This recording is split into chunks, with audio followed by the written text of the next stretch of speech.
All right. Welcome. Moneyline MMA coverage. UFC Vegas card coming up here on Saturday, November 1st.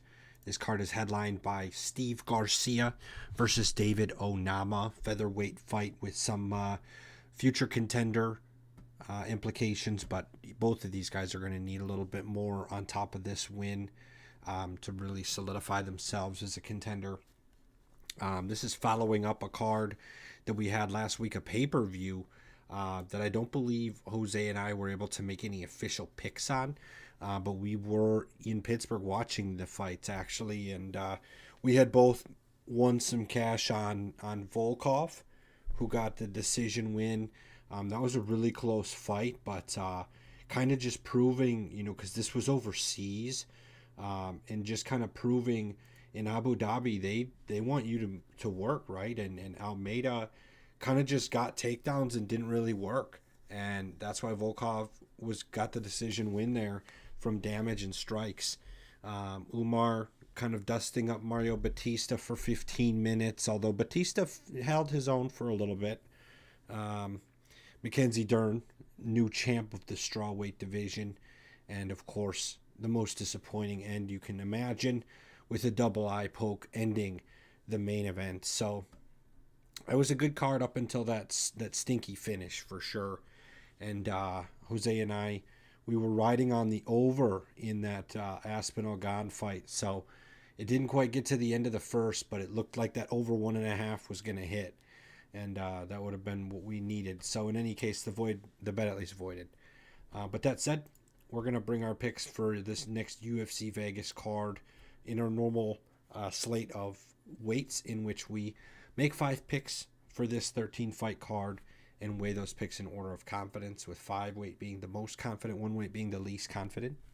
And then we confer just before the show so we know what order we're going to be in, because we always start with the locks of the week first. So that said, my lock of this Saturday afternoon is going to be Steve Garcia straight away in the main event against David Onama.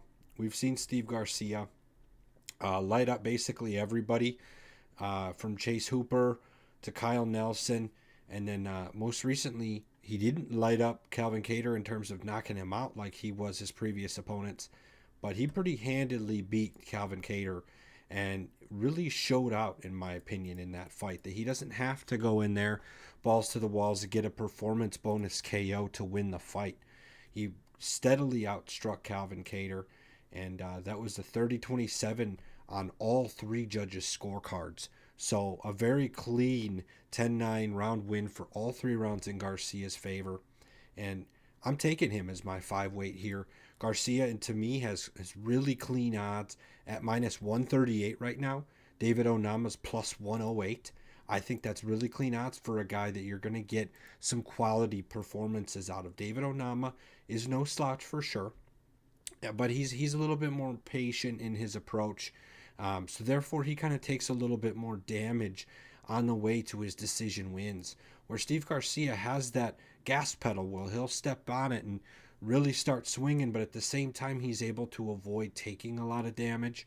And it reflects. I mean, both of these guys have now had 6 or 7 plus UFC fights, and David Onama takes 2 times the amount of strike damage as Steve Garcia statistically. So for those reasons, I'm very confident in Steve Garcia this Saturday. Jose, what do you think? Yeah, Nick, I agree with you. I'm really heavy on Steve Garcia. He's my 4 weight. And pretty much for the reasons you said, David Onama, he does take a lot of damage. He absorbs 4.73 significant strikes per minute.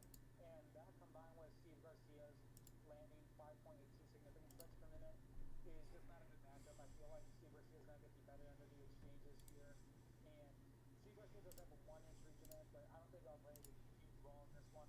He is only slightly taller, but so overall, I think Steve Garcia is going to land more on the feet. And when it comes to the grappling department too, David Onama, he's kind of like almost 50-50 whether he's going to successfully defend a takedown or not.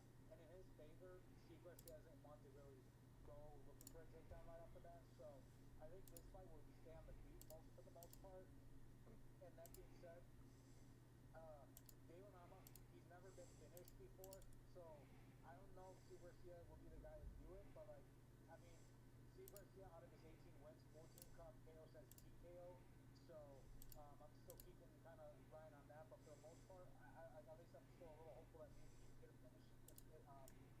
But that being said, overall, I think Steve Garcia is going to win this mostly unanimously.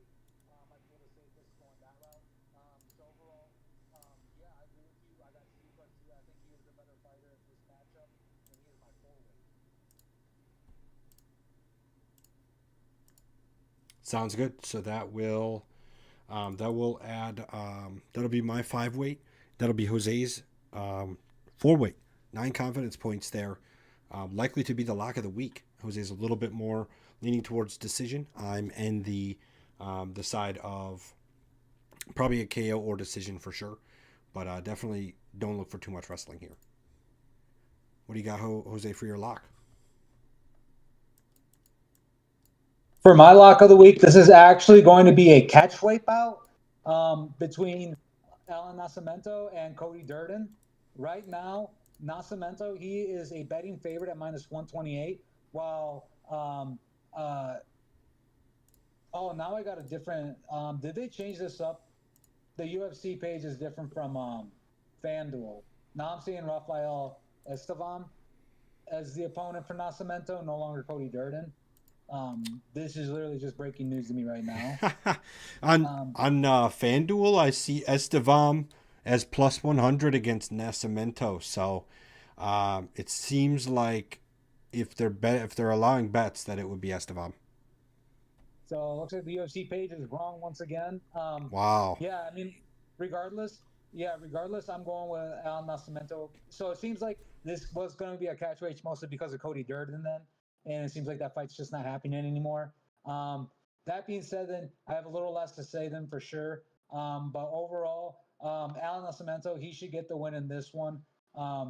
Yeah, even Sure Dog, all of them got different name, but Nascimento, he's on a 3 fight winning streak right now. He is killer with submissions. If anything, I would like to bet on him getting this one by submission.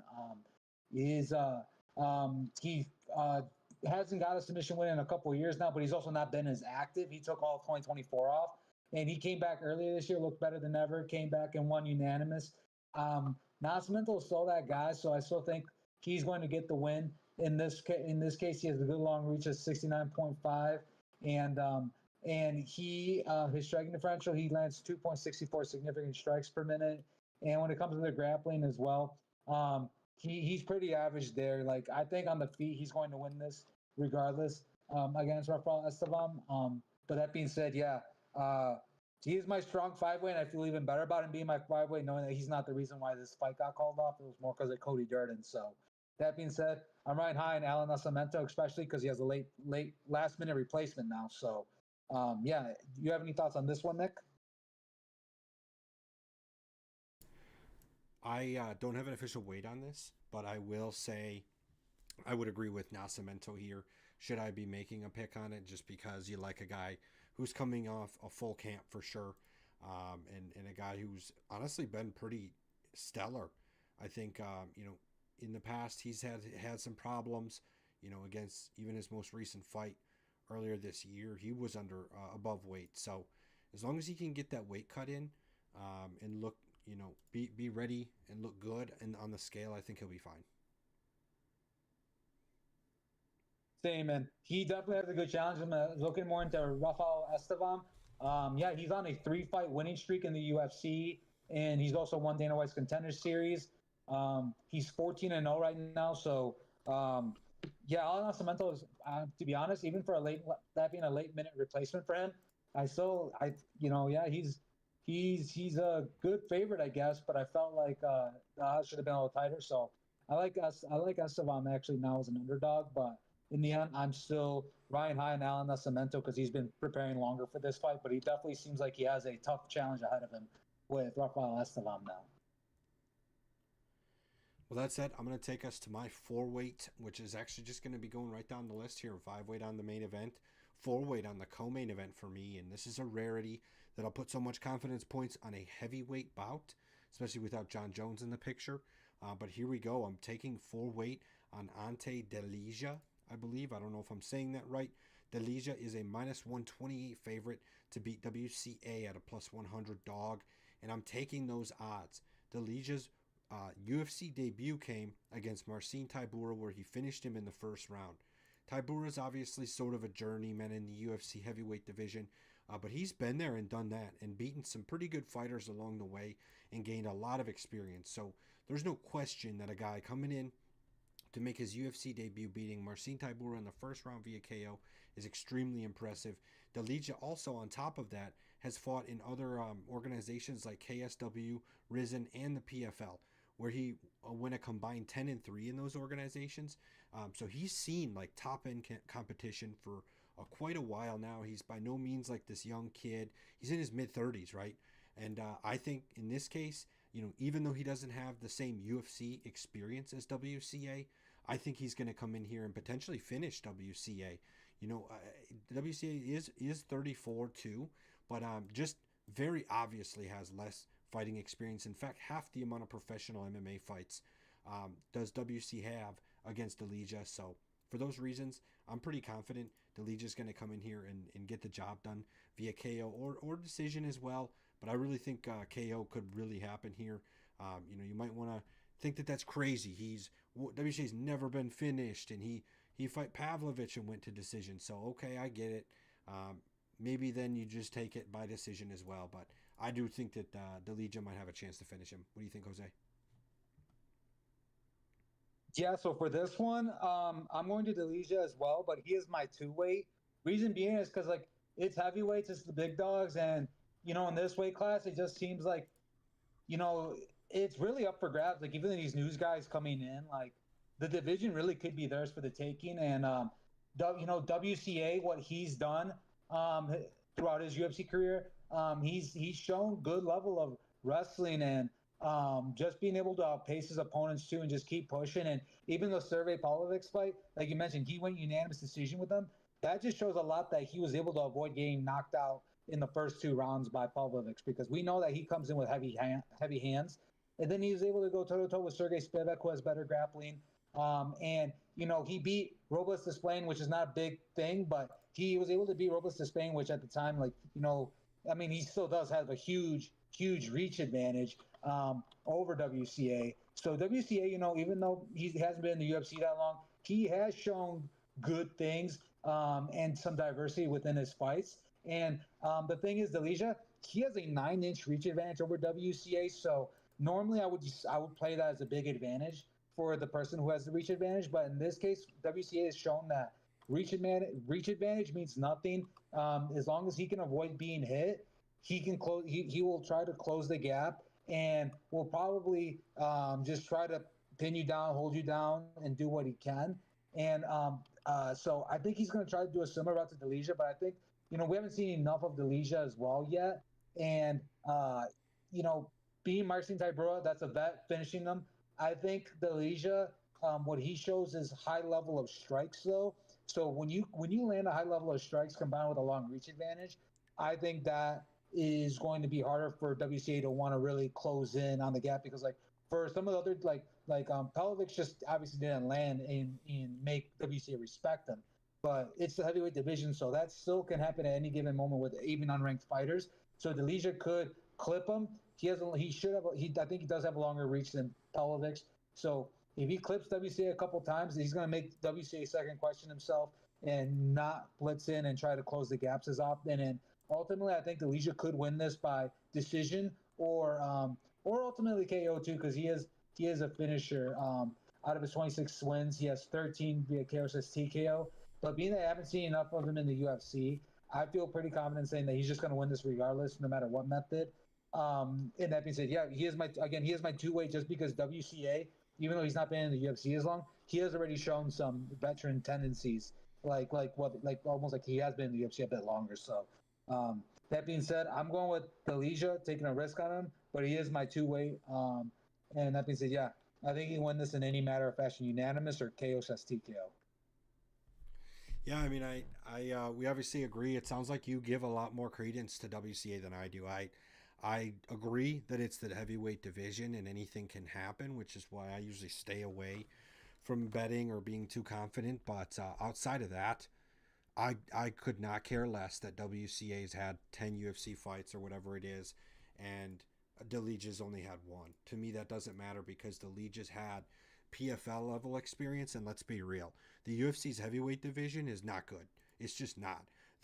After like the top 3 or 4 ranked heavyweights, it's a whole bunch of dudes that could be in the PFL easily. So, in my opinion, I guess I just favor the experience he's gotten in previous organizations just as equally as Cortez Acosta beating Chase Sherman or Jared Vanderhaal, like Robelas de Spain as well, who isn't even in PFL because he's too much of a bum.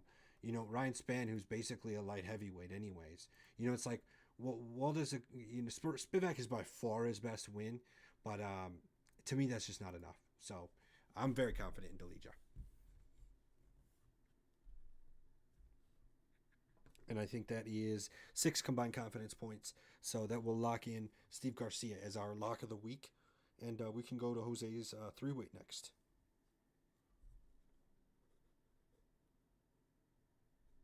So for my 3-weight, this is going to be the welterweight bout between Jeremiah Wells and Themba Garimbo.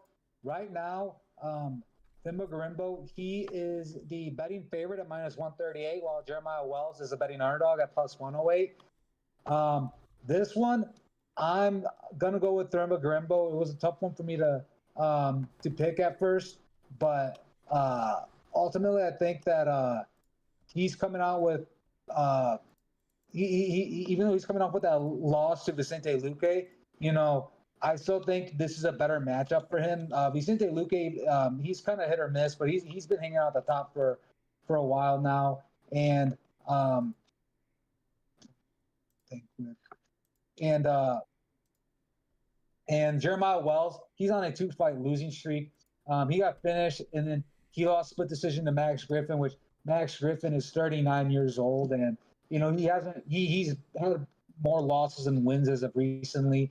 So not to I'm going more for I guess Garimbo, just based off that he's looked more impressive as of lately, and he before that Vicente Luque fight, he was on a 3-fight winning streak, and he's a pretty diverse fighter. Like out of his 14 wins, he has 6 submissions, 6 decisions, and 2 KO/TKOs, and I think that he's good enough to get the job done and honestly win this himself in any fashion whatsoever. Jeremiah Wells has never been knocked out, but I do think Themba Garimbo is good enough to knock him out.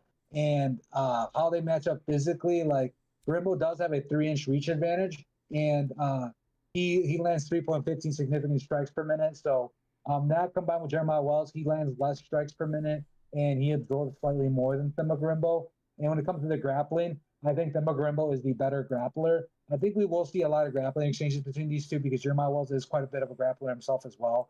But ultimately, I think Themba is just going to be the better fighter overall in every aspect of the game and get this win in any fashion as well. But I feel the safest just saying just unanimous decision win, because if he doesn't finish Jeremiah Wells, then I just see him dominating in every aspect of the game, leading to a decision. So that being said, I have Themba Garimbo as my 3-weight. Nick, do you have any thoughts on this fight? Yeah, I have a 2-weight on Garimbo, so we're going to agree here.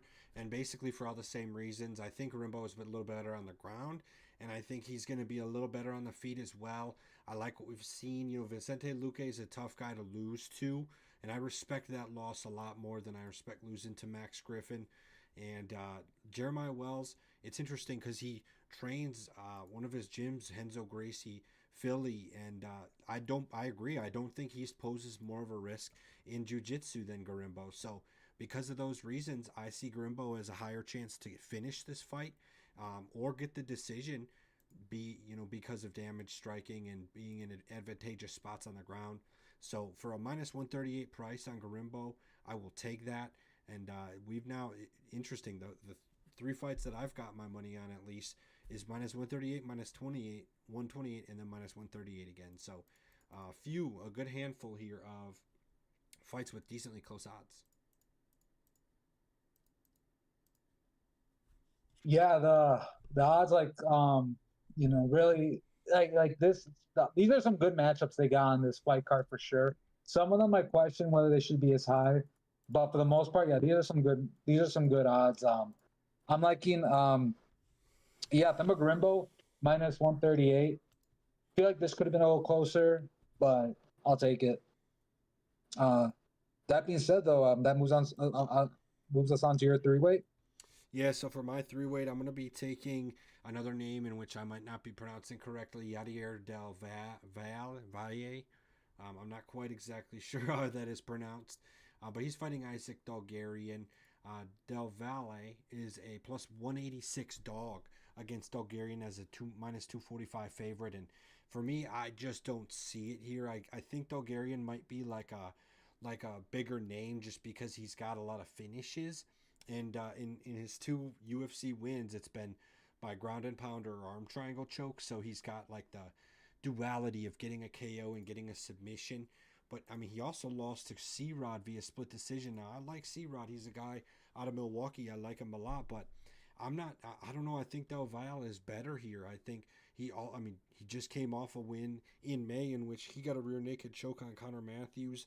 And what's interesting is that neither of these guys have been finished before, and they're young, keyword young careers, right? Neither of these dudes even have 10 professional MMA fights yet under their belt. But I still see Del Valle as being the better fighter here. I think he's a little bit better on the ground, and I think he can stand with Isaac Dalgarian on the feet for sure. He puts out a ton of volume, which is also assisted a little bit by his fight against Antonio Montero, which he landed 125 strikes, but otherwise dominated that. And that was his contender series fight that got him a contract. So that said, I like Del Valle here. He's my two weight, and he's the underdog. What do you think, Jose? Yeah, so for this one, I actually do not have a weight on this fight, but I do like Deval. Yeah, he's just been on a he has yet to lose really, and as you mentioned, Isaac Bulgarian lost to Christian Rodriguez. No shame there, split decision. Christian Rodriguez is a dog, so to me, this is a very equal matchup, and just see who's the better fighter. Like, not much. I don't have a ranking on it just because yeah, this one is a tough one for me to judge. Both guys are pretty similar in stature as well, and uh, both land high volume of strikes and absorb quite a bit. And both have seemed like good wrestlers. To me, it seems like an overall equal challenge. So that being said, like I really don't have that much. I don't have any weight on them, but I do like Deval as Deval as a pick. It's a good dog for sure. So that said, I'll let you take it away then with the one way pick. So for our one-way pick, this comes down to the welterweight bout between Charlie Radke and Daniel Frunza. Right now, Radke, he is a big betting favorite at minus 158, while Daniel Frunza is a betting underdog at plus 124. This matchup, it's crazy. I for some reason thought Charlie would have been the underdog, just given that like his last couple of performances, he's just kind of come up short. Though he did have that nice TKO win over Matthew Summelsberger. But, did not show up for Mike Milan. Carlos Pradas is obviously a beast. But other than that, like Daniel Frunza as well, he's only coming off he's coming off a loss due to a doctor's stoppage. So not really like his fault in that aspect. But before that, he had a 5-fight winning streak. And he is a finisher. Out of his 9 wins, he's got 8 via KO/TKO and was only gone to decision once for a win. That being said, though, I like Charlie Radke a lot in this one because you know what? I would even say as far as I think Charlie Radke via submission. Charlie Radke's only got 2 submissions on his record, but he's got phenomenal jiu-jitsu that he's been doing longer than he has MMA.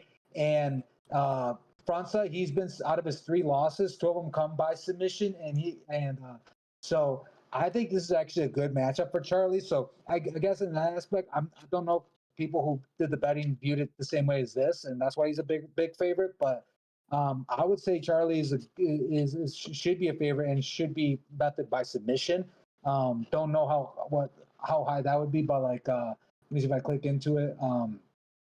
The Charlie winning by submission. It might Not not be popping up up. yet. Usually that stuff isn't up till later in the week. Yeah, it's not, but That being said, yeah, I like Charlie Radke on this one. He's a good grappler with knockout power and just his boxing and stuff. His stand up game looks better every time he comes in. Like every time he steps in the ring, he looks better and more sharp. I know he's been doing a lot of work here in the Chicago area and down in Southern Florida with his striking specifically. Which, if I was Charlie, that's what I would focus on mostly too. Is just the stand up game. Like he's got like people don't know yet because he hasn't showed as much yet, but that takedown and the wrestling defense and all that he's got down. And he almost like a Justin Gaethje type. You don't see it as often, but when you do, it's like, oh, like yeah, like now you see where all those years of grappling come into play, like that he's been doing since he was a young kid and up until he started doing MMA, because he started doing MMA a little later in his life too. So this one I like a lot. I like Charlie Radke. He could either he could finish Daniel Frunza by knockout, but I'm probably gonna lean a little more towards the submission side. Um, and this 100% is just my one weight, just because I haven't seen enough of Daniel Frunza again, and again they're giving him to Charlie Radke, so that says a lot what the UFC thinks of Frunza. And not only that, like I mentioned, his record majority of his wins come by stoppage, so he can be a scary dude just lurking right now, just entering the UFC. So that being said, I got Charlie Radke as my one way. I'd have him taking the win. I'm leaning towards submission. Um, Nick, what are your thoughts on this fight? Yeah, dude, I'll agree. One weight Charlie Radke, and I really don't have too much to add to that. I think that's true, and I will wait to see it. I will believe it when I see it. When Charlie Radke lands wrestling takedown and actually does jujitsu, but until then, I'm going to be very hesitant. I'm not putting a dime on him, and I'm just going to hope he wins this fight. So, that said, that'll complete our picks for today. We have a 9-weight combined on Steve Garcia, so that's the lock of the week. Let's see Steve get the finish. Let's get the convincing win here for the main event, and let's also hope to see some better cards coming up in the future here. This is the end of the year, so I guess I'm not really that surprised. And we did just technically get 2 pay-per-views in the same month in October here, but I'd like to see a little bit more entertainment here coming up. We won't be missing a weekend without fights, but the headliners themselves are a little questionable. But either way, thanks for listening. We'll be back next week as always, and we should return to the Monday schedule.